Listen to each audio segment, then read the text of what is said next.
Taarifa kwa umma. Baraza la Ulama Taifa katika kikao chake kilichofanyika leo tarehe 21 mwezi wa 7 2026 hapa BAKWATA makao makuu chini ya Mufti wa Tanzania na mwenyekiti wake Dr. Abubakar Zuberi, kikizingatia uamuzi wao wa tarehe 14 mwezi huu wa kuwasimamisha mashehe watatu kupisha uchunguzi wa tuhuma dhidi yao.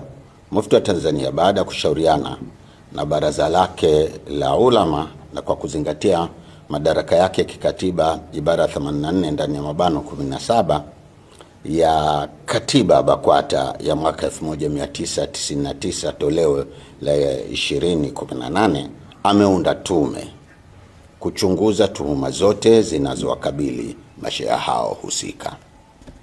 Sheikh Walid Al-Hadi Omar toka mkoa wa Dar es Salaam, Sheikh Isa Nasr Sheikh Isa Nasr Isa kutoka mkoa wa Singida na Sheikh Hassan Idi Kibura toka mkoa wa Kigoma. Tume hiyo imepewa mwezi mmoja kuchunguza kadhia hizo na kuwasilisha taarifa zake kwa Mufti wa Tanzania ambaye pia ni mwenyekiti wa Baraza la Ulama BAKWATA. Wajumbe wa tume hiyo ni hawa wafuatao: 1. Sheikh Shaban Juma Abdallah, Sheikh wa mkoa wa Arusha, mwenyekiti. Dr. Musa Hans, mhadhiri chuo kikuu cha Dar es Salaam. Dr. Abdallah Tego, mhadhiri chuo kikuu cha MUM Morogoro.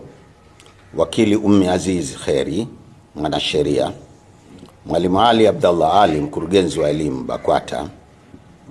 Hamisi Kalimwage, mjumbe wa kamati ya utatuzi wa migogoro ya misikiti na madrasa nchini. Tunasihi Waislamu wote wasiokuwa Waislamu kuwa watulivu kwa kipindi hiki ambacho tume inafanya kazi, na pia tunawaomba wenye taarifa muhimu kuhusu kadhia hii waweze kuwasilisha taarifa zao ndani ya tume hii. Pia wale wote watakaohitajika na tume katika kukusanya taarifa muhimu, tunawaomba watoe ushirikiano ili kufanikisha malengo ya tume hii ambayo ni kutenda haki kwa kila upande.